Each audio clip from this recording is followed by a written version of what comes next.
sim. Muito difícil responder a isso e também falar depois das histórias reais que ouvimos, porque a realidade tem sempre o poder de ultrapassar qualquer ficção. A realidade é muito mais brutal do que qualquer coisa que se possa criar, porque tem esse poder de ser a realidade.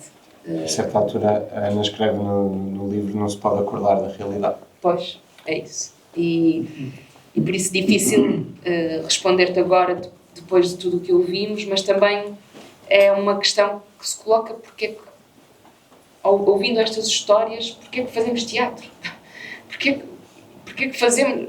Porquê? Porque o mundo é, de facto, tão horrível, tão assustador, que tudo o que não seja usar as nossas energias para tentar melhorar concretamente cada vida, cada pessoa, cada história, parece que não serve para nada aquilo que fazemos, que andamos. E por isso é difícil. E há um poeta palestiniano que se chama, não sei se vou dizer bem, mas acho importante tentar dizer os nomes, porque isso também é importante. As pessoas têm nomes, mesmo que nós não saibamos como é que eles se dizem. Omar Van Makul, e que ele diz: para escrever um poema que não seja político, devo escutar os pássaros. Mas para escutar os pássaros é preciso que cesse o bombardeamento. E então não podemos perder a poesia das nossas vidas, nem a arte, nem o teatro, porque é isso também que nos dá, de alguma maneira, que nos consegue fazer sair um pouco da realidade, e quão importante é, tantas vezes, porque senão temos mesmo que dar um tiro na cabeça agora, porque é brutal, é desumano, é horrível, e para conseguirmos sobreviver precisamos de poesia, de música, de livros, de teatro, que nos contem histórias, também elas brutais, também elas horríveis, mas que de alguma maneira nos ajudam a compreender mais o mundo, a compreender outros pontos de vista, a dar-nos outro mundo de evidência que às vezes a nossa experiência de vida não permite. É também a arte e é também o teatro, neste caso, e por defeito de profissão, quando digo sempre o teatro porque é aquilo que faço, mas, enfim, quando ouvirem teatro, ouçam os livros, ouçam a música, ouçam a fotografia e qualquer outra coisa dentro da palavra teatro, quando eu a digo. Mas o teatro tem também este poder de criar mitos e de criar histórias que nos ajudam a compreender, transformam estas milhares de histórias num mito, e é esse mito que nos ajuda a compreender a importância destas histórias. Falavam vocês destes corpos anónimos e o teatro tem este poder de contar as histórias de quem não sobreviveu para estar aqui a contá-las. É a arte que as pode contar, porque as pessoas já não as podem contar. Nós nunca vamos ouvir essas histórias, a não ser pela ficção que o teatro ou a expressão artística possam criar, as histórias dos que não chegaram. Falavam também das pessoas anónimas e da importância que é para todas estas pessoas o direito às cerimónias fúnebres, o direito ao enterro, o direito... Como é que se conta uma mãe que perdeu um filho? Como é que isso se faz? E as respostas estão muitas vezes no teatro, na mitologia, nas tragédias gregas. A Antígona é isso. É sobre uma mulher que quer enterrar o irmão. E a importância... E é só isto a peça. É uma peça que tem milhares de anos, que foi feita milhares de vezes, com milhares de encenações, que vai continuar a ser feita depois de todos os nossos corpos já não estarem aqui, porque é estrutural na nossa vida a importância que nós temos de enterrar as nossas pessoas e de como essa luta de queremos dar-lhes, depois de mortos, continuam a ter importância. E somos nós a precisar de o fazer, essas cerimónias. E a Antígona é sobre isso. E por isso é que fazemos teatro, e por isso é que lemos teatro, porque nos ajuda a isso. E também há uma outra coisa que o teatro permite, parece-me, que é isto que testemunhámos aqui hoje é impressionante e não sei se vamos ter mais oportunidades em vida de poder ouvir na primeira pessoa para 70 pessoas numa cave aqui no Bonfim esta história. A Ana diz a certa altura aqui no livro, quem o tenha, na página 69, é muito breve, em que ela pergunta porquê é que Lampedusa não é o cadinho de extrema-direita, o laboratório de versões ainda mais depuradas do ódio ao migrante. Porquê é que isto, quando ela começou a dizer que as pessoas têm grupos de WhatsApp e que se reorganizam, porquê é que tem todos os ingredientes para ser? E porquê é que então não é? E depois ela diz, provavelmente, aquilo que explica isso, explica tudo. Quanto mais contacto com o desconhecido, menos medo temos dele. E aquilo que esta experiência hoje nos traz, não é? É uma humanidade, uma humanização das histórias, dos números. Vou citar Churchill, não é? Que diz que a morte de uma pessoa é uma tragédia, a morte de muitas é estatística. E por isso é quando o teatro tem este poder de transformar os números em pessoas e em histórias e contar-lhes essas histórias. Eu acho que o teatro chega a muito mais gente também, ou seja, pessoas que não estariam abertas a ler uma notícia gigantesca sobre um naufrágio vão ver uma peça de teatro. E logo aí ganhas, não é? Porque também há públicos para teatro e públicos para jornalismo, imagina. Os que não se tocam, se calhar conhecem a história porque foram ver a tua peça e não leriam um livro sobre migrações ou não leriam uma reportagem. Mas o teatro tem ainda a capacidade, assim como o jornalismo, e sim, se calhar chega a outros públicos, mas tem a possibilidade de transpor estas histórias,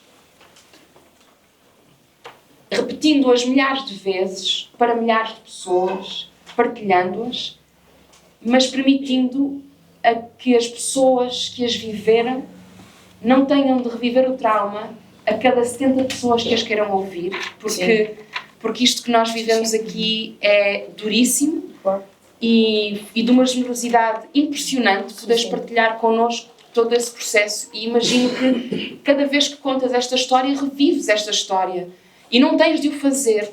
E a tua vida e a vida de qualquer pessoa, como dizia a Ana, é muito mais do que isto. Tem um antes e tem um depois. E tem direito a esse depois. E esse depois vai ser a estudar, vai ser a ser presidente do teu país, vai ser tudo aquilo que tu sonhares. E para esse depois é preciso muita energia. E tu tens que passar o resto da tua vida a dar todas as tuas energias para esses sonhos que estão por vir. Não é por teres vivido isto que isto se tem que tornar a tua única biografia. Há uma biografia por escrever. E eu acho que o teatro tem talvez o poder de recontar todas essas histórias, fazendo com que, não ocupando os lugares de fala, mas permitindo que as pessoas que têm esse lugar de fala tenham a disponibilidade mental, física, emocional, para escrever agora as suas histórias daqui para a frente, acreditando que este momento da sua vida, que foi um momento, será recontado noutras esferas, no jornalismo também, mas podendo viver, eu acho que essa possibilidade de futuro, o teatro também permite isso, dizendo a história será contada e agora o futuro é teu e podes viver dessa maneira. Ser mais do que esta história. Claro. Não, e é essa a questão e sei que estás a trabalhar isso para um próximo espetáculo e vamos falar disso. Eu vou só fazer um pequeno parênteses. Há algumas pessoas que porventura possam gostar de futebol, imaginemos, não é? E que, por exemplo, se identifiquem com o verde, eu suponho que elas estejam muito felizes agora. Desculpa. Pronto. Mas pronto, adiante. Mas este é um espetáculo do que nos foste contando e vais contar agora parte das suplicantes do Ésquilo e no fundo é uma nova abordagem a este tema e queria perguntar-te porque é que decidiste voltar a ele e também o que é que estás a tentar trabalhar? Então, muito brevemente, porque acho que isso certamente não é o mais interessante para quem veio hoje ouvir esta conversa, mas acho que aquilo que pode ser interessante é dizer-vos que esta história que ouvimos em Lampedusa poderá ter começado nos anos 80, mas ela é milenar. E a travessia do Mediterrâneo é milenar. As migrações são milenares, não foi a extrema-direita que as inventou. Não foi... Portanto, ela é mesmo milenar. E o teatro ajuda-nos a compreender isso. E As Suplicantes é um texto de Ésquilo, escrito 5.000 anos antes de Cristo, portanto, para vermos a quantidade de milhares de anos que tem por aí. E conta a história de 50 mulheres que terão vivido naquilo que hoje é a Líbia, não sabemos bem, enfim.